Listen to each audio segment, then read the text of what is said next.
we want to welcome you to the Water to Wine Kenya podcast. We ready to wind down. Of course, y'all know me. I don't need no introduction. I'm Kyle. Catch me here every time talking to y'all. We got some amazing people that decided to be with us on today. I'm excited to introduce them. So we're going to start on that side. First, we're going to introduce none other than Shawnee. How are you, Shawnee? Hey y'all, excited to be here tonight. As I always say, we get better and better each episode, but I'm always grateful for the time that I get to spend with y'all. So I'm really looking forward to recording the podcast tonight. And tonight, y'all, we have a special guest that's in the house on today. She actually filling in for Real. Real, we hope you feel better, Real. But on today, we have a therapist in the room tonight. I'm excited about it. Can we go ahead and clap it up for Miss Shelby? All right. How are you doing on today? I'm great. I'm excited to be here, be a part of this amazing movement.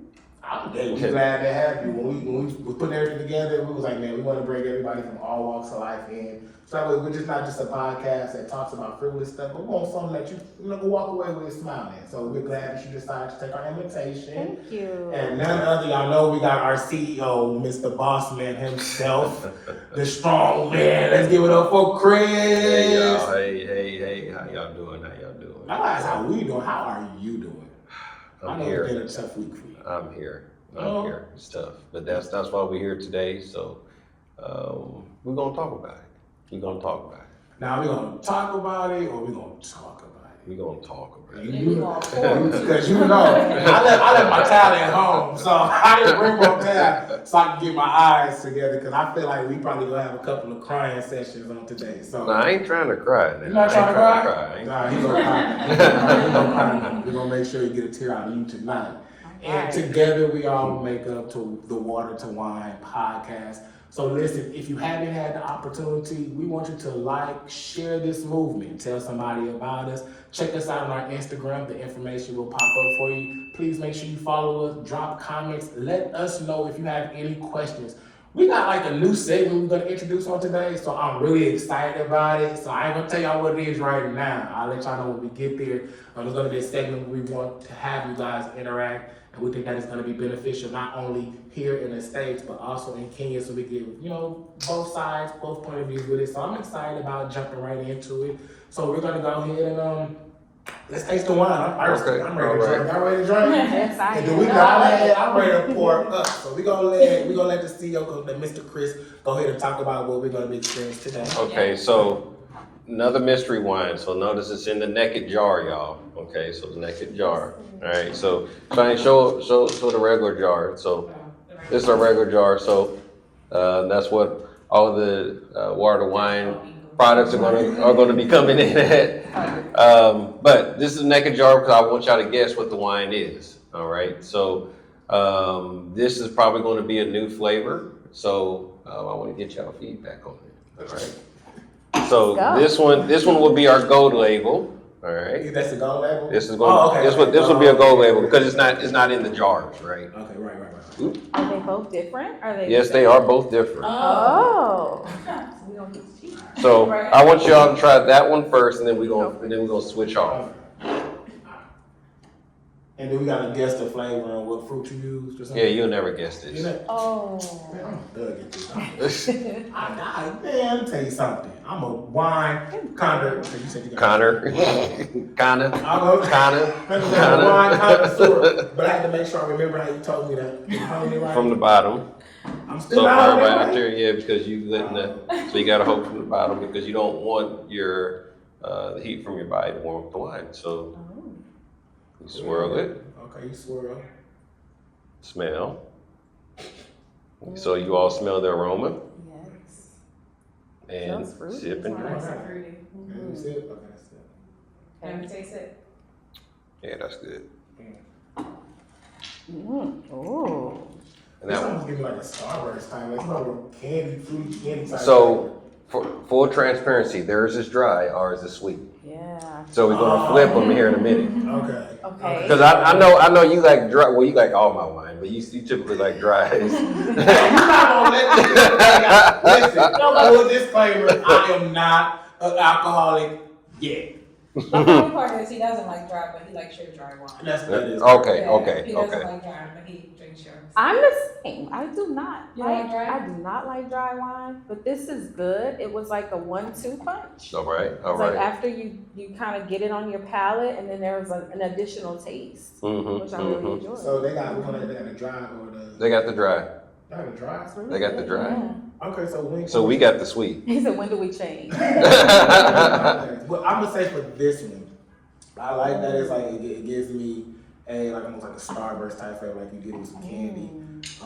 Again, this I would not recommend it. However, it tastes like it'll be a good mixer. We know what you have to mix it with. What are we mixing? I'm not gonna tell. However, it does taste like a great mixer wine with it. Yes, I like it. It comes with my barbecue. All right. And China, what do you think? For me, I'm not a dry person, but I love this one. I'm actually not a dry person at all, but I can drink your dry wine. You make me try it real quick. It definitely has like a nice kick to it, like the way that when you first taste it, like, cause typically when I taste a dry wine, it's like black, like just Yeah. completely dry, like no flavor. You can taste like some type of like fruitiness behind it. Like it's interesting to taste a fruity dry. So I'm interested in knowing what flavor it is. Like to guess the fruit. Guava. No. So y'all gonna hear a lot of no's tonight. Okay. So this is I'm gonna go pull up the fruit list and see what's all fruits, because apparently I don't know all my fruits. so I'm gonna give y'all one hint. All right. So this will be considered a black label. Okay. Black pepper. So a black label means that it's 2 or more fruits. Okay, you better teach us black label, cause So a red label is 1 fruit, black label is 2 or more, and the gold label is when it's either a Cherie, a Port, or a Bishop. We're gonna it's do crazy. And you sommelier. still saying this is dry? Yeah. Like, I could see where it has the proclivity of being a dry wine, but it still Has like a doesn't give me. slight sweetness at the end, Mm-hmm. which makes it perfect. I Yeah. agree with you. It's like a kick. And it still doesn't come off. And you sure this is dry? This is what we're drinking now is dry. Right. That one is dry. Oh, well, this one. Is Yeah, this one's dry. This. You pull this one. Not yet. Try to hurry. So now that we done say you gotta guess the flavors. Yeah, I guess the flavors. What's the fruit in there? You know I'm an American. We do normal fruit like bananas, apples, grapes, oranges. Yeah. Watch out on the orange. You kind of got messed up last time on the orange. That was the Last last episode. episode. Last episode he got Oh, messed my up, y'all. But we ain't gonna talk about that. We ain't gonna talk about So that. was it any of the fruits I named? Was it any of the fruits I named? Fun fact about water to wine too. There's no grapes. Yeah, why no why grapes. use grapes? That's so basic. Yeah. Oh, excuse You me. gotta be different. Well, you know. That's saying. probably what makes it so good, and it doesn't have that strong alcohol taste, that aftertaste, like you're actually drinking alcohol. Mm-hmm. Yeah. That's what I enjoy about More it. liquor taste. Don't have more liquor taste. Yeah, It is exactly. That very- kind of like. Yeah. I like the fact that this is something that like I said, I drink at the barbecue, I drink at the hangout, I drink with a mixed wine. Like one thing I can say over all of the quality of wine that we taste with this product, it hasn't been nothing that has lifted my eyebrow to make me be like, I can't mess with it. From every single wine that we done sat and said, run a playback. Every wine that we sat here has been amazing Oh, from good. front to back. I haven't tasted one that I didn't like yet. Yeah, and the funny part, I don't even want to go in the store and buy no wine.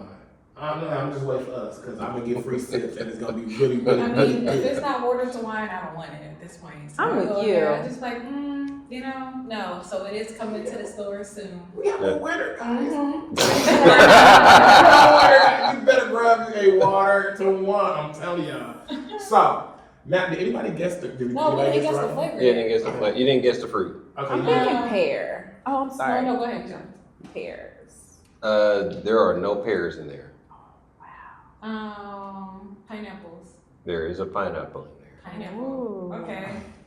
I love pineapple. I do too. Mm-hmm. Tomato. No. Say it is. Tomato is a fruit, but no, that's not part of what we do. I just wanted to pull out a hat. That's all. I'm gonna stick beside it. That's my answer. Well, you already know. So I already know what this is. Okay, well, let's drop it on us. So, this is an infusion of pretty much all of our fruits except for banana. So, and guava. So everything else that's in our menu is in here. So, minus the vegetables, right? So there's no corn and there's no sweet potato, but all the other fruit that we fermentate is in here. Nice. Like I said, except for banana and except for guava. On our social media page, do we have like all the flavors that we offer? No, everything's on our website. So that's a good idea, though. We can put that on our. Hey, Yeah. If you go to our social media page, you get our website. Yeah, that's true And too. then you can find That's true out too. what's everything we have to offer. Because I'm telling you, these last 3 weeks, these ones we've been having, like these are seller. It's a banger. You got you a banger. So with that being said, So hold on, wait a minute. One other thing. So before we go on, so what do you think that you're drinking? So alcohol, ABV, alcohol by volume. What do you think you're drinking? Like what's my percentage. Percentage. I really don't taste any alcohol, which is not saying that it's What's not wrong? in there, which is what I really like about it. Mhm. 6%. 6? Oh. She has not done her research on us. definitely ain't 6. More You than must six. I was playing when I You said the wine was literally Uh-huh. do not get that octane taste, Mm-mm. right? Where it just kind of sits in your throat, like you definitely feel like you're drinking something with high volume Mm-hmm. alcohol. So it's very light and smooth. So go up. It's not 6. Oh, good. 13? Up. Yes, Even sir. better. You know how like our wines So- are actually wine? Exactly. This does. I want to feel like I drink. Man, Yeah. this you can't go outside So- of this. Yeah. So this is the red label here. This is the. Let me see. Oh yeah, this is truly the mystery one. So yeah. So this is just the red label. This one's 16%. The first one that you all. The So the- dry. Yes. So this the one which you're drinking now, that is 19%. You That's don't why I like taste it that at one. all. I knew it. That's why I like that one. I knew it. You don't taste it No, at let's stand all. right here. Exactly. Stand right here for the rest of the segment. Drink yours. With Let me go get my special bottle real quick. I'm so happy that y'all are winding down with us tonight. Yes, thank you. I'm so Thank you. excited. For Oh, this. and tropical melody. This is what this is called. Tropical melody. Tropical I like that. melody. Yeah, tropical melody. Melodies from heaven. Okay. Okay. All right. Okay, we're mixing it up. The I song need to drop on is- this. As soon as this drops, I need it. That's good because if you connect to our social media page right now, you will get all the information as to when the drop will happen. You won't be disappointed. Help me plug that You in. won't be Yeah. disappointed. The pre-orders are coming soon, so you will be able to pre-order your bottle, so that way you can have it as soon as it drops. We have a good pre-order, so. And we're gonna talk about the pre-orders too. So if y'all watch on my Instagram, probably about 2-3 weeks ago. Yeah. So Y'all know we got some updates. It's So. coming. My favorite line right Can't now wait. is, I'm lit. I'm lit. So we're gonna go ahead and go into our what you pouring to. So let's start with Shani. Shani, what are you pouring to? I am pouring to tonight actually happening because there were some hiccups with this podcast actually coming to life tonight, but we're here. So I am really happy about that, really thrilled to really spend this time with y'all tonight and also for, connecting with everyone so they can see this content as well and also, have some delicious wine. That's I love what's this up. wine. That's what's up. So that's what I'm pouring to tonight. That's what's up with our special guest on this evening. Oh, Let us know, special. Miss Shelby, what are you pouring to? Well, tonight I am pouring into mental health. All right. That is definitely a thing. It's definitely a thing. I'm pouring into getting the word out, exposure, definitely in our community and our culture in these times. definitely pouring into us knowing more about ourselves, self-awareness. I like it. That's I like it. And then you most definitely use your knowledge and information on tonight. So we want you to drink up. So you go ahead and help us. I hope we ain't got no. We got tissue in the house. We got some paper towels. We got Paper towels. Okay, Even we gotta better. keep something. I got a good collar Just right here. case. Okay. All right. Chris, what you drink? Well, I'm gonna say. Okay. Well, oh, you drinking? Finish Say your pour mind. up? Yeah. Or would you finish it? Nah, So what you pouring up to today, Chris? Let us know. that's enough. Then keep that. You go as long as you want. Pouring up the family. Good to see family. Good to be around family. Good to be around people that love you and you love them. So that's what I'm pouring up to tonight.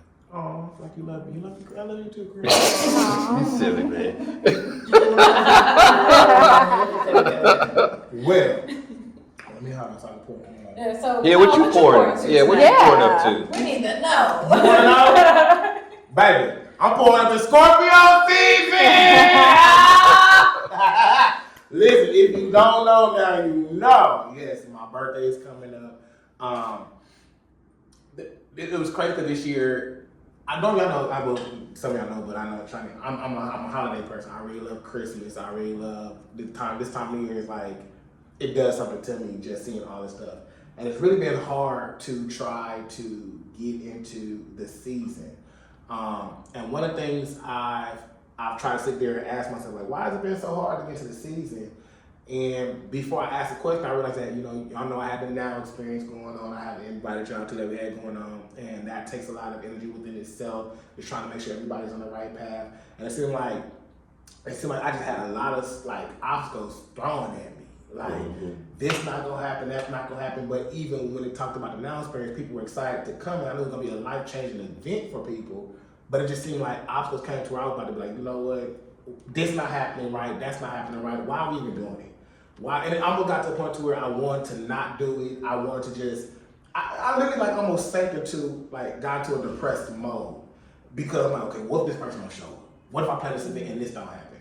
And so when that kicked off and somebody talked to me one day, it was like, man, you have to understand that when you have greatness going on, the enemy will do whatever he can to stop you, derail you, debunk you. And for me, to be honest, it wasn't even about him using people to derail me, debunk me. He was using my thoughts, my own thoughts.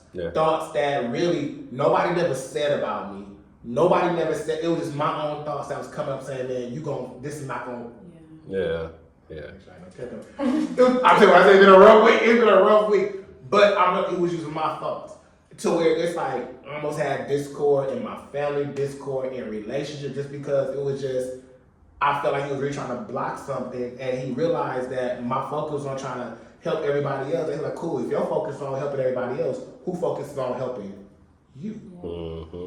So if you're left uncovered, now I'm coming in, so I was like, so it was a big battle. And that's one of the reasons why I could be honest, and I'm glad that you decided to come and be a part of it on today so that we can have a conversation about mental health, because this is something that in our community, it's very frowned upon. But the crazy part is secretly we talk about how we need it. And that's the crazy part, because I meet a lot of people who say, man, I need a counselor, I need a therapist, I need to talk about this, I need to talk about that. But it's like they don't want to take the step to go get it. So what we gonna do is we're providing our newest acquaintance to the group, our therapist, Miss Shelby, to come and kick it to us on some tips to help us with our mind. So this podcast, this episode is gonna be a little different than what you probably used to getting from us, which is, a clip and then we talk about it. But this one we're really gonna talk about mental health.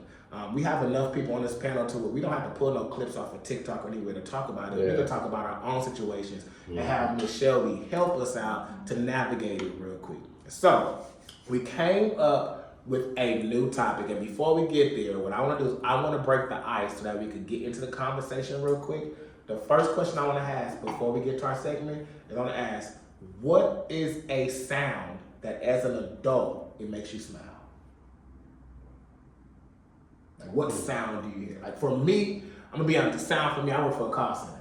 You know, so if I'm on the phone with an irate customer, when I hear a customer click like hang up, that's the best time. Because mentally I feel like I'm good or whatever. So for me, the best sound is when I'll be at work and I hear click, and I'm like, whew, I'm glad you hung up. I gotta go here with you. So for me, the best sound as an adult that I can hear that'll make me smile is a customer hanging up. So if you call me and you get me and you about to be crazy, go on and hang up. Make my day. Just hang up. So I'm gonna ask you, Miss Shelby, what's a sound that you can hear that as an adult it'll make you like smile, get excited? Crazy, huh? You never think about I this. know, definitely Yes. have to think about it as an adult. As an adult. Okay, Keep as in mind. Because when you're a kid, the ice cream truck can make you smile, you know, shit Yes. change. So as an adult, let's think about that. I would have to say the laughter of children. Yeah, That's a the good one. innocence and the laughter, which means typically that they're happy, that they're in a good place. Mm. Yeah. And of course, as an adult, you laugh, but it's not the same innocence, right? Mhm. That you laugh as a child. So definitely children's laughter. That's different. Wow. Yeah. Okay, well, Shani, as an adult, what's the sound that makes you smile? You okay? Okay, I'm gonna go with the sound of the ocean for me. I like the sound Okay. of the ocean. Okay. It's Peaceful. It's very peaceful, very soothing. I'm also a water sign, so. Oh, yeah. Yeah. Me too. I like When's your birthday? March 17th, Pisces. Oh, Pisces. My sister's Pisces. Okay. Yes. Love it. Why- November 14th, Scorpio!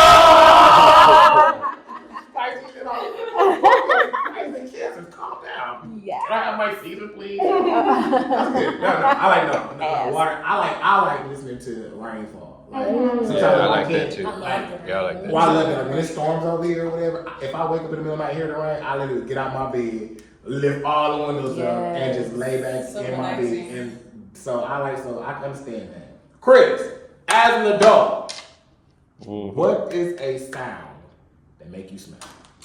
I'm gonna have to go with Shelby on this one. Same thing, children's laughter.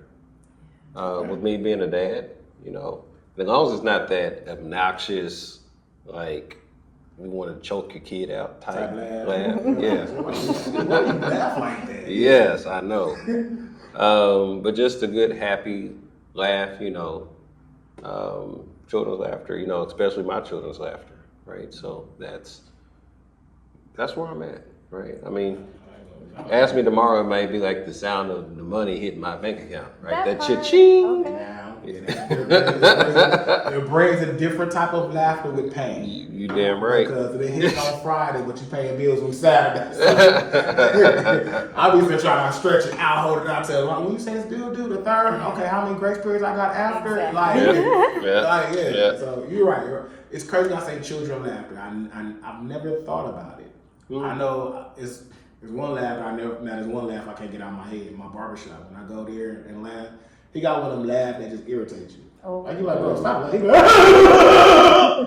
like, bro, like just It sound fake. Yeah, that's what it is. And he just do it so much, I just be like, bro, like just, but he be dead ass serious. It But I brings be the like, tips. nah, I don't get my tips. Y'all get my tips. I was just saying that. Nah. But yeah, that laughter, I get it. I understand. Well, so that's been a breaker. So listen, y'all, we're gonna introduce a new segment that we're gonna have here with the Water to Wine podcast. It's called the Come Sit on My Couch. All right. So this segment right here, the Come Sit on My Couch, we're gonna allow you opportunity to.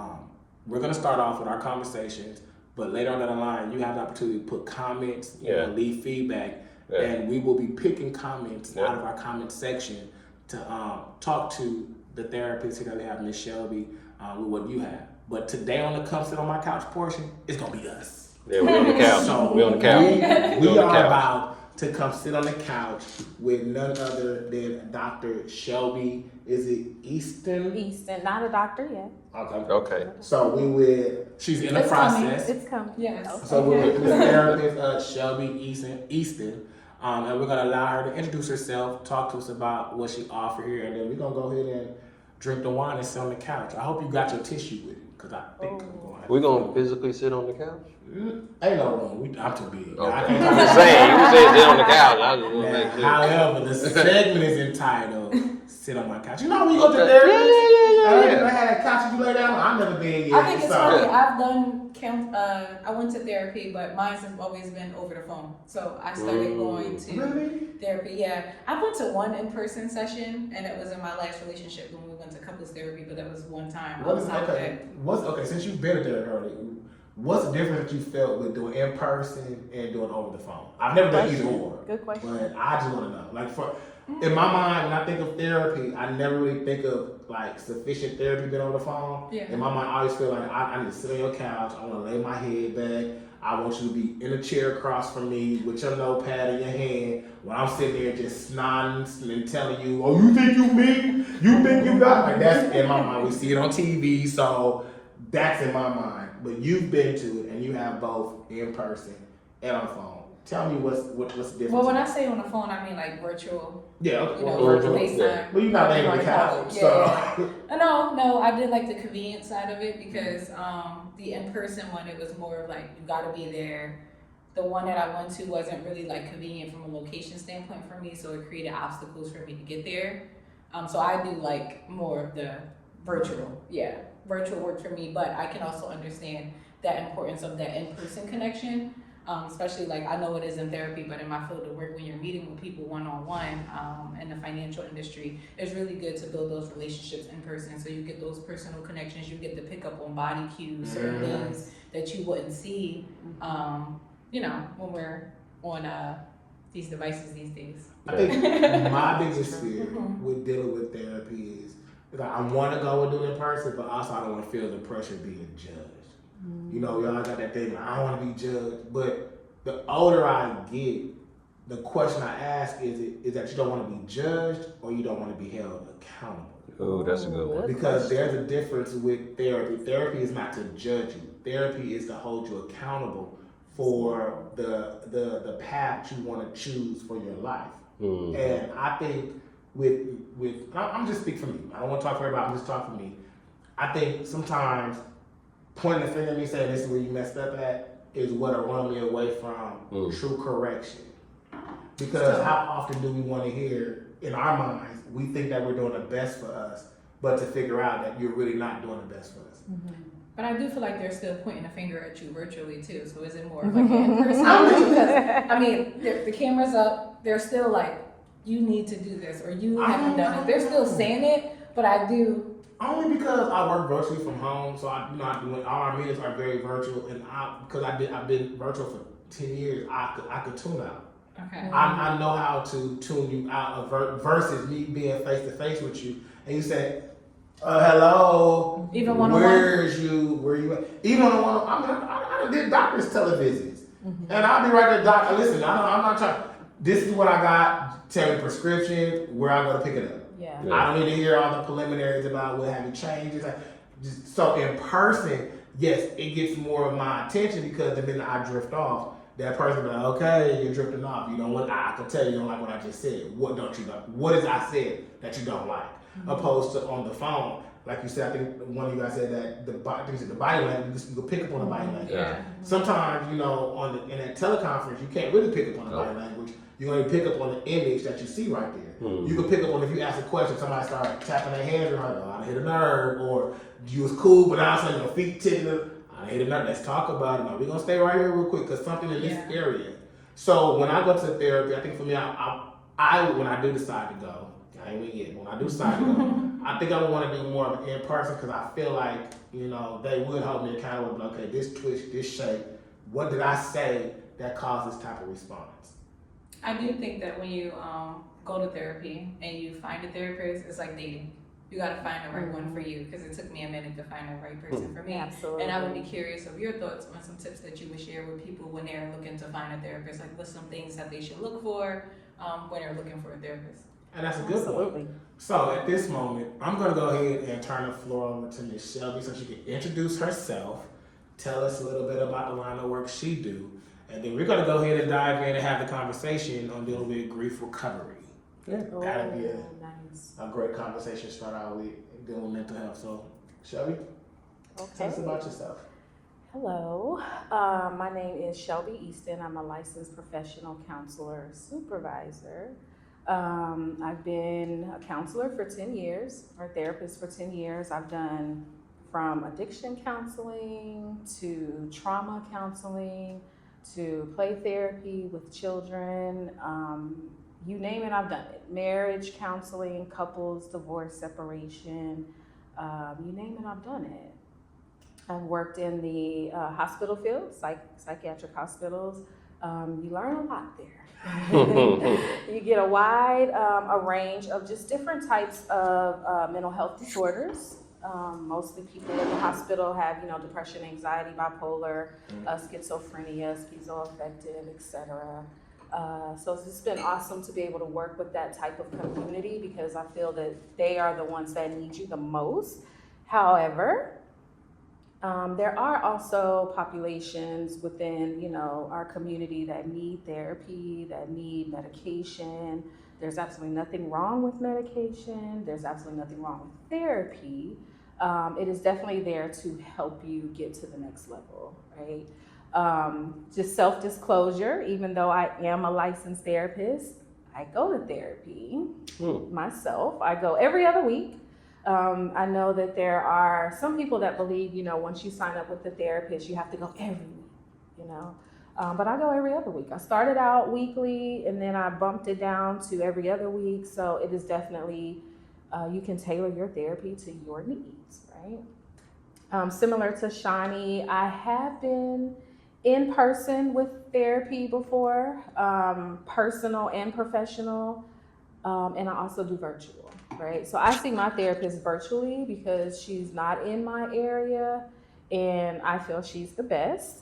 So I stick with her virtually. And unbeknownst to, most people, even though it's virtual, a good therapist will pick up on the change in your tone. They will pick up change in your eye contact. They will just pick up in a shift in your body, right? Most people aren't aware that if you've ever experienced trauma, your body reacts, right? So if we bring up a topic that's uncomfortable, even if it's just an eyebrow, the therapist's like, talk to me about that, And of course, I often disclose with all of my clients, if there's anything you are not comfortable with sharing, you don't have to share. Right? This is your therapy. This is your growth. This is your journey. Again, I have my own therapist. Definitely, I like to dish tea, right, with my bestie, but I'm not nosy. I'm not paid to be nosy, so I don't have to know things that you don't want me to know. You're definitely able to keep that to yourself and just disclose what you're comfortable with, right? And I think that's a misconception, right? If I go to therapy, I have to disclose everything. And this woman is going to judge me, right? We're very non-judgmental, right? I think that's one of the things that I was just about to ask, how disclosed, the sessions are.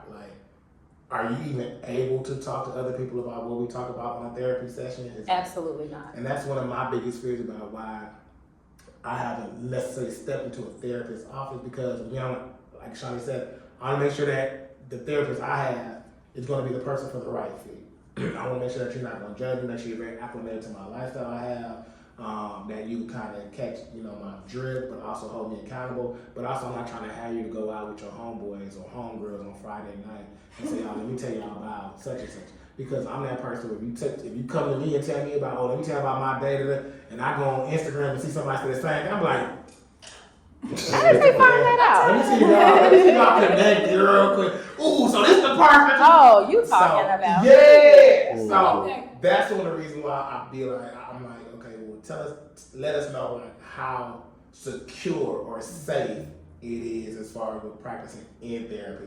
I know we have, when I used to work in medical, you have with HIPAA. Absolutely. You couldn't disclose anything. Who came to the hospital and visit the person working there, you couldn't even disclose that. So I know with the medical for it, we have HIPAA, what do therapists have that can secure that safe space? We are absolutely held to the same standard. We also, with the license, we are held to the board standards that we have to keep all information private and confidential. The only time we can share that information is with a written consent by the client, or if they disclose that them or someone that they know is physically, sexually, or emotionally abused, then at that point we have to disclose it, right? We're mandated reporters, but we inform you. Okay, you've reported this. Unfortunately, I have to end this session and I have to make you aware that I have to report this to the authorities, right? But other than that, no, everything that you say is private and confidential. And I'll just say this. Hold on, because that's all. What you report to the authorities is what I need to know. Well, So I always thought it was like with therapists, you all had to report. Like I understand, like the, the physical, the sexual, and all that other stuff, but does not even go to harming yourself or harming somebody else. if it's in Texas, if you disclose, hey, I got this, roommate, and my roommate is getting on my nerves. I think I'm gonna go home and, kill my roommate, right? We will kind of talk about that and process that. There's definitely what we call plan, right? Like, so you just kind of walk through, even if a person discloses, I want to harm myself. Mm-hmm. I'm not afraid of that. There are some therapists that freak out and you want to kill yourself, Everybody that says they want to kill themselves or harm themselves doesn't necessarily mean that, right? So there's a process that you go through. There's questions that you ask. You want to look at lethality. Okay, you want to harm your roommate. Talk to me about that. Like, what does that look like? Do you want to go home and just punch him in the face? Or do you want to go home and stab him with a knife, right? Like, what does that look like? How likely are you to do that? Do you want to have help with that? And if they're highly likely to go home and harm themselves or someone else, then at that point there's steps we take. We can get them into a hospital where they can talk to somebody, and then if it's highly likely that they will do it, then yes, we have to report them to the authorities. But the highly subjective, but that seems like that's highly subjective, right? Mm-hmm. Because your level of likelihood may differ from another therapist, right? So it seems like that's kind of highly subjective in terms of when you're going to report to the authorities and whatnot, right? So. Yeah. And again, you always tell your client, right? Like you don't want to do anything behind their back because, going back to what Kyle said about being judged, as a therapist, as a licensed professional therapist, personally, we've been trained to have what's called unconditional positive regard, which means true compassion and empathy. If I were to put myself in your shoes, what would that be like? And when you do that, it takes away all judgment, because tomorrow my situation could be your situation. And when I want someone to sit across from me and look down at me or judge me, right? And so with that being said, we are held at the standard, right, for licensure, that we have to report something that is a potential risk to a person and or the community, but again, at the same time, recognizing and understanding that every person that says, I'm having these thoughts, doesn't mean they're going to act on that, mm-hmm. right? And so again, putting myself in that position and saying, if I come and say, I'm angry at my roommate, I want to punch him in the face, doesn't mean I'm going to go home and do that. It's voicing your feelings. Absolutely. So I was about to say, this is safe space? Mm-hmm. Safe space, right? Absolutely. Okay. We listen and we don't judge. I want to say, because you said something that caught my attention, because I know last week, like I said, it was a lot of obstacles was thrown on myself. And I did send a text message out to somebody. I said, man, what I'm feeling right now, it makes me want to, kind of be in an unalive situation. I said, because why am I going through this? Why I constantly put out good and do this and do that, and to have me feel the way I feel, like I've been defeated. That's the worst feeling in the world. And I text them. And of course, the person respond was like very aggressive. Like, don't ever, why would you? I'm like, I'm just saying my feelings. I'm not saying that, I'm about to run off and jump off a cliff right now. I'm looking at what I'm going through and I'm just venting on how I feel at this current moment because life for me at this moment is life. Yeah. And if I don't have nobody to talk to and say that life is life for me, I'm telling you, this is just how I feel. And that's for me has been one of the things that's hard for me to talk to because for me, I'm a very private person. And I don't really like to indulge and go into my feelings because I don't want to be misunderstood. And I don't want nobody to take my words for granted, like I'm saying something that's gonna, no. I can say right now, like, after I'm going through right now, I just don't want to be here right now. It's not necessarily saying that I don't want to be on earth. Yeah. It could be for me in that moment, because I tell somebody and I've learned how to caution people, say, you know what, I don't know how, and I don't know the best way to put it, I'm just going to say it all, just say it how I feel. I don't want to be here tonight. And for me, it's not me saying that, oh, I want to align myself. It may be like this particular moment, this particular feeling, this particular issue I'm going through. It's so screwed to me, I just don't want to be in it right now. Like, Which, as a therapist, I hear I'm overwhelmed. Okay. Right? Mm-hmm. So let's talk about that, right? In therapy, it's okay, you're overwhelmed. What's overwhelming you, right? And the more, I'm not a Freudian, I am a little bit, but Freud believed that if you just open up, and that's the most amazing thing about therapy. Sometimes I don't have to say anything. Mm-hmm. When you start to talk and hear yourself say things, you're like, you know what?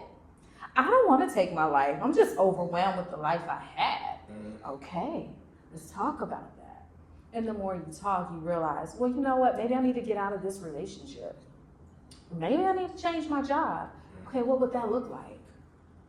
Are you serious about changing your job? What would that look like? Do you want to stay in this relationship? Do you want to leave Houston? Do you want to live in another city? What would that look like? And the more you process through that, right, the more you begin to recognize, okay, I can do this. I just need to make subtle changes, and then my life just might be better. We don't have to have the solutions. The major thing about being a therapist, we don't do the work. The client does the work. Because you are the expert of your own life. I cannot tell you what you need in life. I can help you process it. I can listen. I have clients that come in and they say, I shouldn't be in this relationship, should I?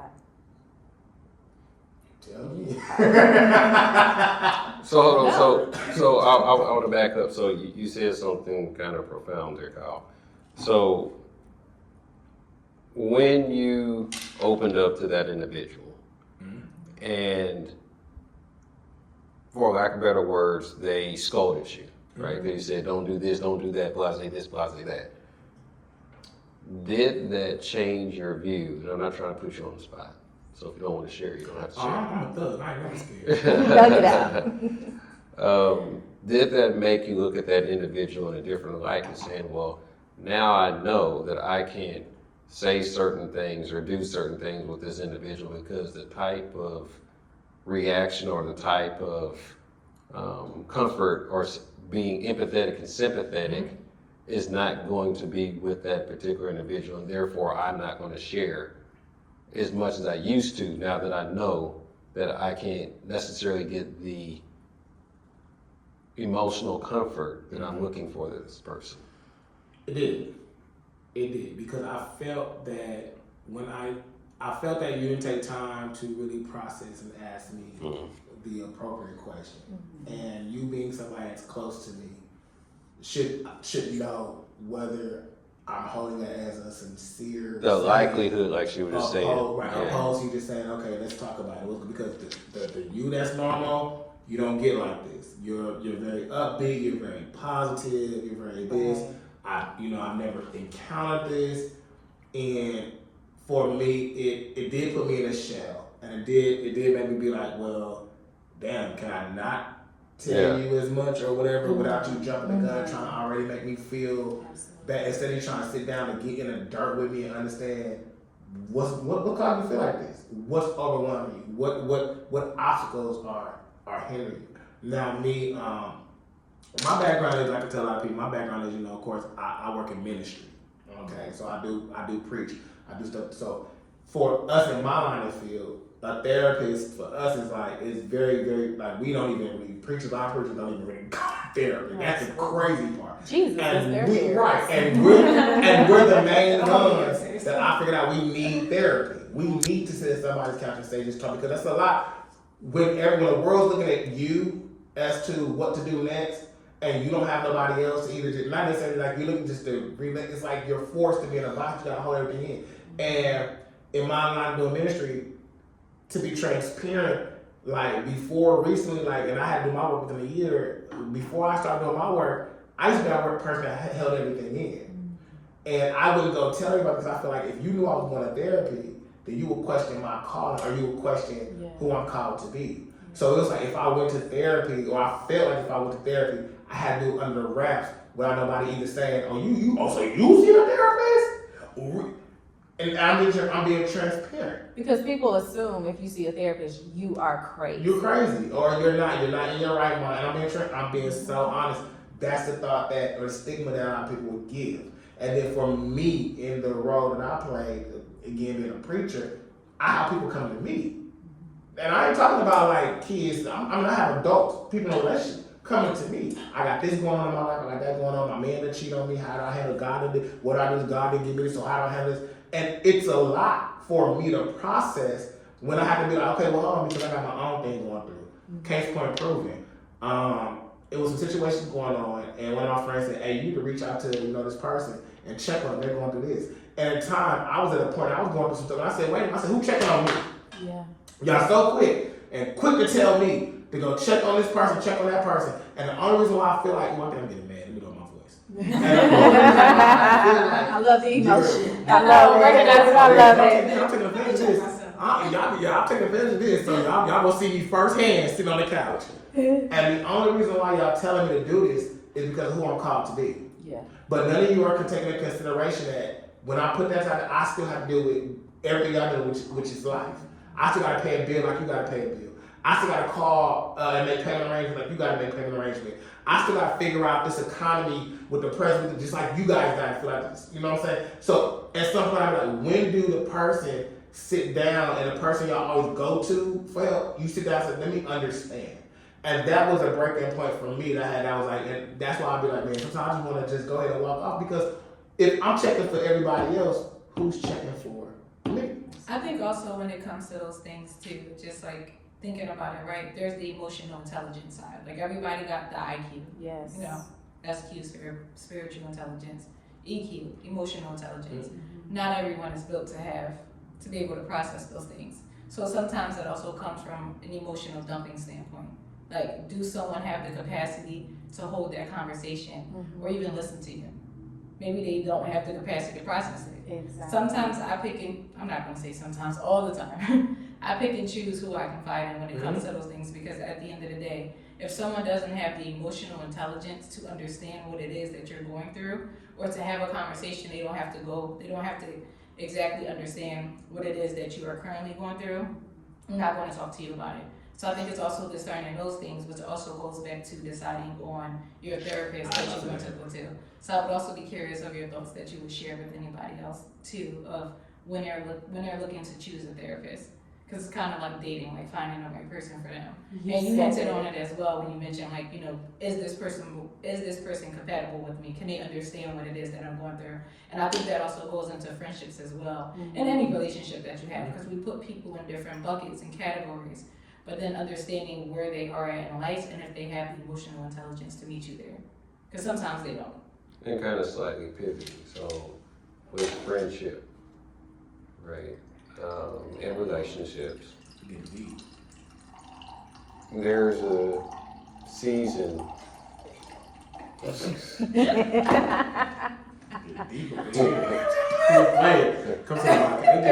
sip. This is the best type of therapy. Get Wine. Exactly, with wine. Goes really well. Great. Very deep in here. It is. You can It is feel deep. it. You can. I love it when you feel it. So, with friendships and whatnot, in relationships.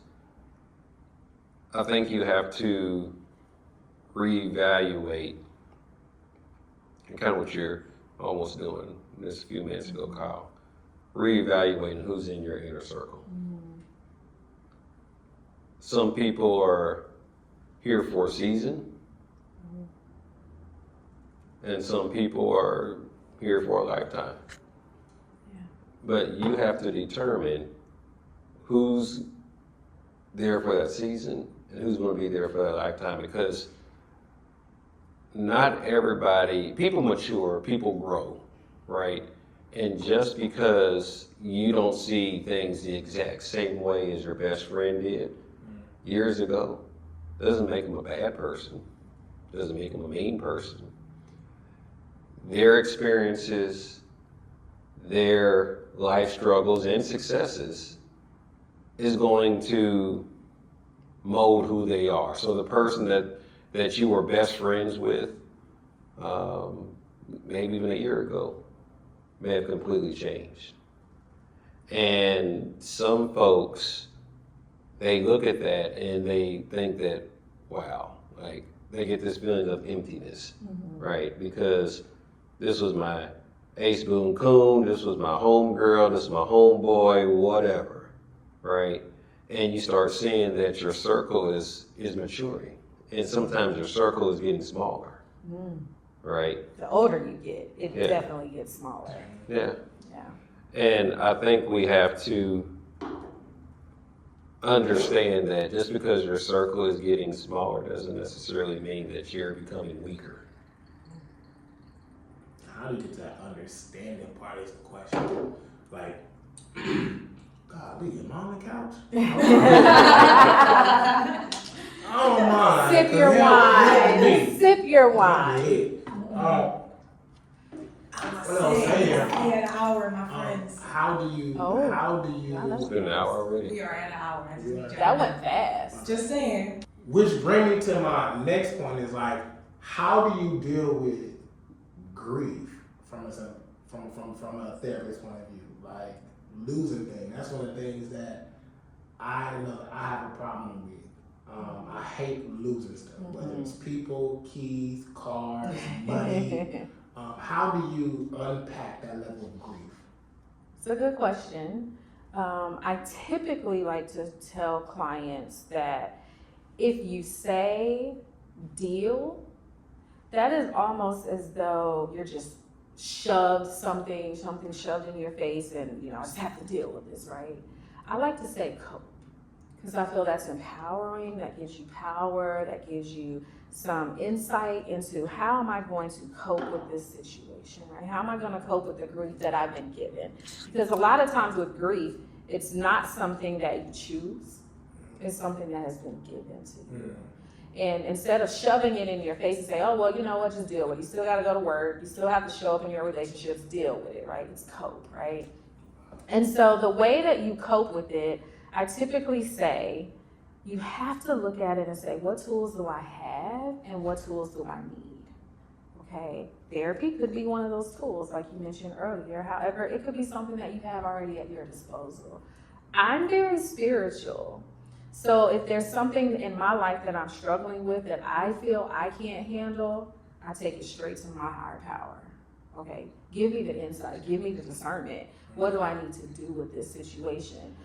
Making sure that you're not isolating. Isolation in some form can be healthy, but it can also be very maladaptive, which means unhealthy, right? And it can come back to harm us. So making sure you are reaching out to, as Shani said earlier, those people that can handle that. If they're already dealing with their grief, what makes me think they can handle my grief, right? If they're already dealing with their situations in an unhealthy way, what makes me think they can deal with mine? So making sure that there's some type of way that you can cope, not deal. And the biggest thing, or the biggest way you can manage it, is to compartmentalize, right? Say, I'm managing my grief with this situation, this loss that I've experienced. I'm also managing my relationship. I'm also managing woes from work. I'm also managing, situations from the past that I never felt like dealing with. So it's just really compartmentalizing, and of course, as always, making sure that you reach out to your support system, right? I often say, you're as strong as your strongest support system. We weren't created to do life alone. So hold on, let me jump in. Yes. So compartmentalization. It's a very powerful tool. Absolutely.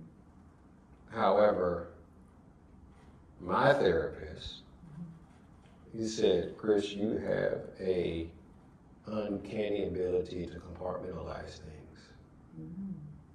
I don't know what you said. Hold on, right? Who? An uncanny ability to compartmentalize things. So basically, I have a very good ability to put things into boxes and keep moving. Oh, okay.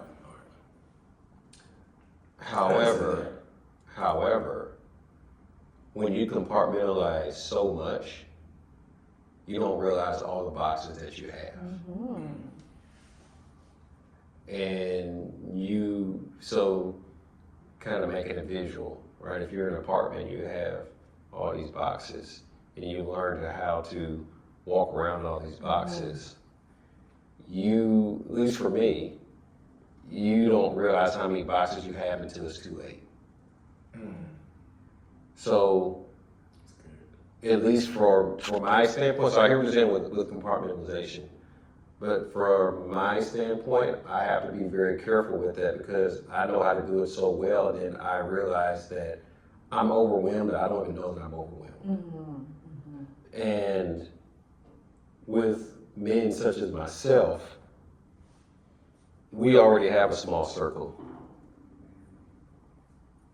So when you say lean on your support structure, bingo. Who? Yeah. Right? So have to be very careful, at least from a male's perspective, black man's perspective in that. Because as an African American male, it's so much that we have, and I'm not trying to talk about, not trying to mean the black female. This is a safe space. Yeah, absolutely. No judgment. Yeah. There's so much that is unsaid and so much that we have to put up with because we are men and we're supposed to quote unquote, be hard and be strong and whatnot. It's hard. It's hard for us to do that, right? So we're having to balance that, right? So even with me, even in this season, so if y'all seen some of my Instagram posts a few weeks ago, like this is a huge season for loss for me. I lost my dad a little over a week ago. Wow. And I want to ask you, how are you coping? How are you coping with that? I'm coping with it by staying busy. Compartmentalizing. Yeah. Is that healthy? That's subjective. Yeah, this is neither healthy or unhealthy, right? It just depends on the person. Because But- the thing is that life keeps going too, so there's still This is things true. that have to be done regardless. But there's so hold on, so at some point I'm gonna have to address that box right I want to there. ask you, when are you going to deal with? I have to address that box right there. And okay, I said it best. In due time. You remember that song from back in the 90s? In due time. No, don't sing it. Yeah,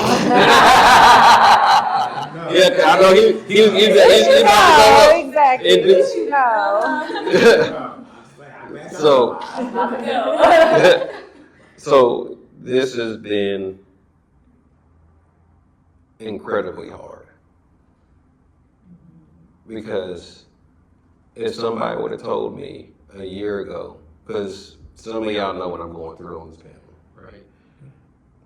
If somebody would have told me a year ago that you have a year left with your dad and going through the things I'm going through now, I look at this as what I'm going through now is almost like a blessing in the fact that, yeah, it sucks of what I'm going through now, but I spent this last year of his life, I've spent more time with him in this last year than I ever have in my entire life. And this hurts because I've spent so much time with him over this past year. And I reflect back on, I really wish we could have spent more time together. So this hurts. This hurts. And when you don't have a huge support system, that goes back to, being the black guy and black men gotta be strong and all that, like, that's extremely hard. That's a hard lift. You say it's hard, and maybe I'm giving you, maybe you can try to give you your flowers. But I know that when I talk to you about what you were going through, the funny part is, and I'm not saying funny like a ha-ha, is that I'm on the phone trying to be as sensitive about the matter, and you're just really like, like, yeah, you acknowledge it, but you still say it. So I'm like, damn, like, has he processed it? Has he? Because yeah, we having good depth, text messages, very lavish, like and I feel like the way we were talking to text messages, like I feel like that's the way like we would be talking was face to face. So in my mind, I'm really gonna text like, bro, are you really? Because I know when is this nigga really good? Yeah. No, because when my dad died, my emotional. When I tell you that, some days I be good. It was like what the songwriter said, my mind playing tricks on me. Like some days I feel like I'm good, and I'm like, wait, what? Wait, and you like, wait, hold on. For me. So when I had extended that to you, I said, hey, bro, like, and you were just like, still, like, yeah, you came back and we had dialogue. But to me, to be honest, like, I asked him, I was like, man, is he grieving properly? Because I'm like, I don't know how close you and your father were. I just know about what we talked about the latter, you showed me the latter part of it. But I don't know how, I didn't know that y'all was hanging out for a whole year. I just knew about the latter part of it. And of course, when you're talking to me through text message, I know how I put myself in that shit when my dad died. And it was very excruciating. It was something that's like, I couldn't put words to it. You can ask me, hey, how you feeling? I couldn't really say I'm fine because I didn't know. Yeah. And I would tell people, how you feeling? I don't know, but I'm here.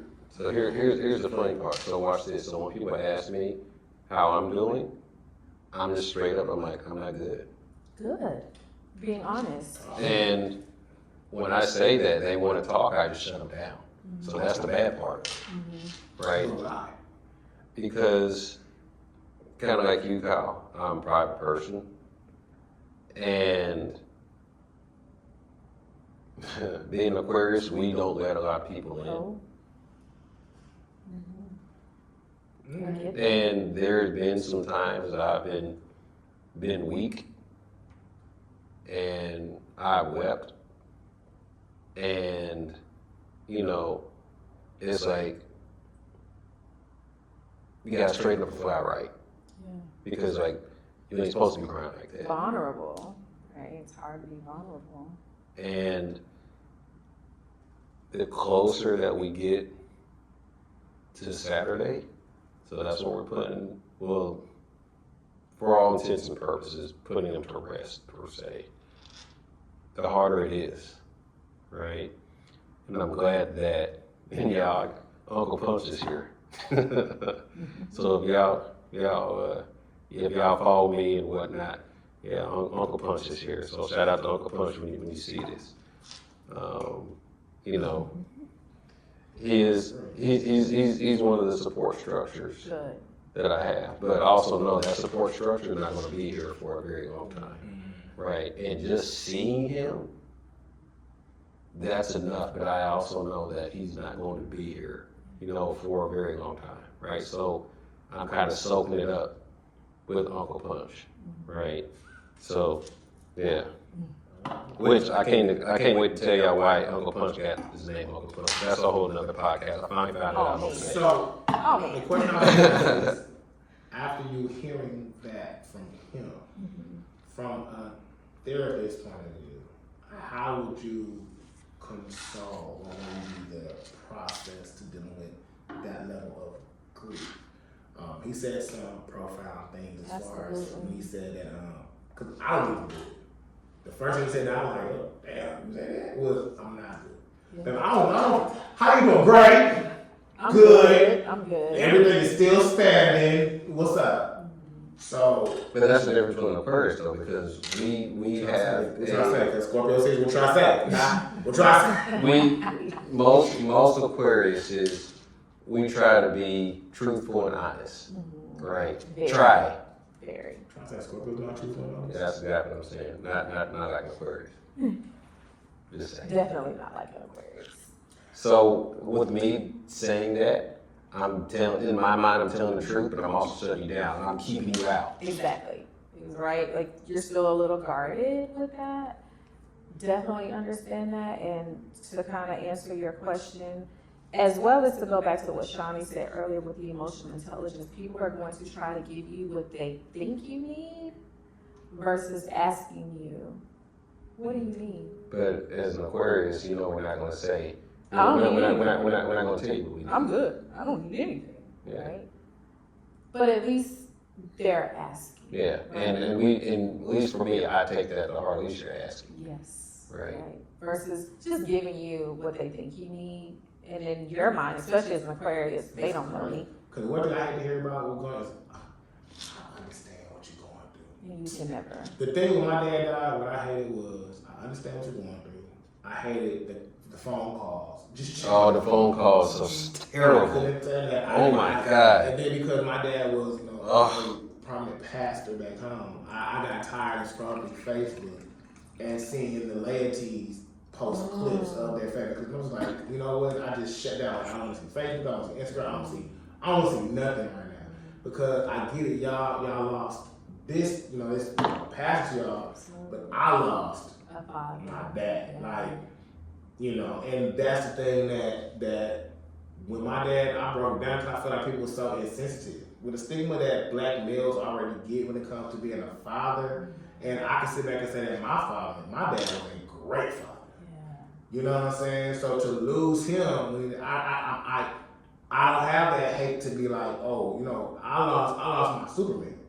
Even though I may not call my dad every day or whatever the case may be, I knew that when I got myself in those situations, I just need to hear something that's gonna be right. I knew my dad was gonna say the words that's gonna be like, okay, all right, let me get myself together.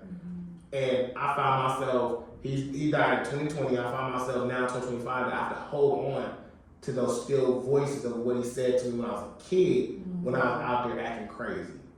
And so now in my situations I'm in now, I have to be like, okay, well, if he said this to me and this is okay, what would he say? And I have to try to tailor-make those voices to be like, okay, he's looking out for me, da da da. So that's one of the things that that's why when I asked, I said no. Like, I was like, damn, is he really cold? Because I know me, like, I was ready to throw batteries at people's faces. I in my big old age, I was ready, because I just couldn't. Grief is something that, I think, what I don't know if somebody said it, it's like grief is not, I think you said, grief is not given, it's inherited. It's not given. It's not something somebody say, I'm going to give you this. And the reason I say it's inherited, when you think about inheritance, it's what's passed down. So nobody never really think about to be given grief. You're not giving, it's an inheritance that you're gonna have to inherit at some point in life. Yeah. So how do you deal with inheritance of grief? This is what I'm living with. This is what I know. This is what you tell me. I got a year to live with my dad to do this, da da da. Knowingly. Now ain't like he just popped up and just, oh my God, he died. Knowingly, this is what I know. How do you deal with inheritance grief? In your own way. There's no There's right no or wrong answer. Right, exactly. Everybody handles grief differently, right? We could all process the same grief in a completely different way, but it's okay.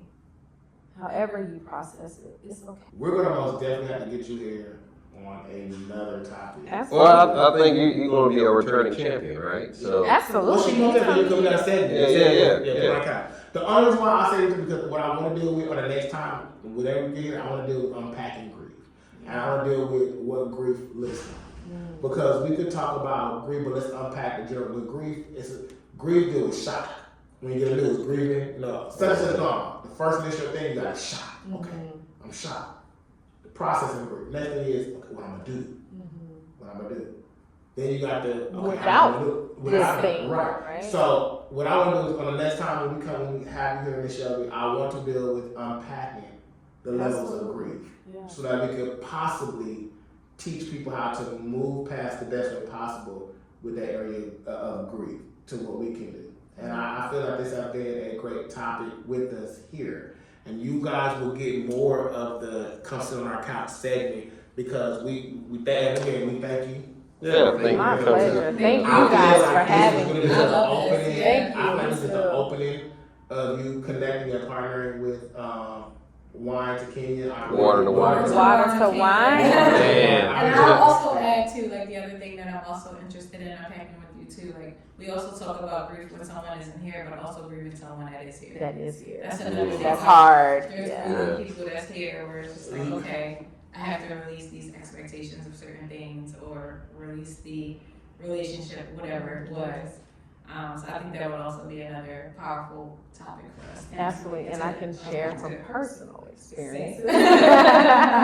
Well, we're gonna try to get you back sometime in November. No problem. I'm Yeah. here. Look at So, that. Listen. and learning from you guys as well. Yeah. We have spent time with the therapist Shelby Easton. Y'all follow her on her social media. The information will be below. Connect with her. Do you do virtual visits? Absolutely. So she does virtual visits. Is there like you do all broad topics? So she has a great therapist company called Peace, Harmony, and Hope. So we will put that information on you so that you can contact her, connect with her on social media, and I'm pretty sure that as she has helped us on today and pretty more, she'll be able to help you guys out. So one thing I'll do real quick is let's go ahead and probably talk about our final thoughts real quick before we leave. Shawnee, as we wrap up, do you have any final thoughts you want to share with the people as we wrap up? It's been Sunday, man. That's what we Woo! And it's been Good one. I have. Yes. We poured this hard. Chevy, thank you for coming because My pleasure. Like y'all, you two, just if I can real quick, just made me really emotional, right? Talking about your fathers, and I don't have the best relationship with my father right now. It's the main reason I'm in therapy. So just thank you guys, right? To just really remind me how important my father is and having that relationship. So thank you. Yeah, no problem. Whatever you're going through with your dad, I said this to somebody else. It's all bullshit.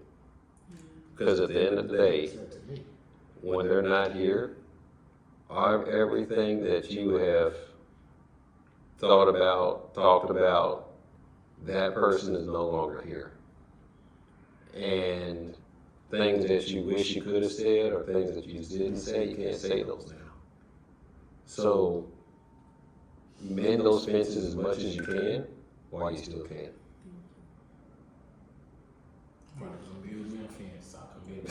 And with that, y'all, we out. We see you in another 2 weeks. Peace.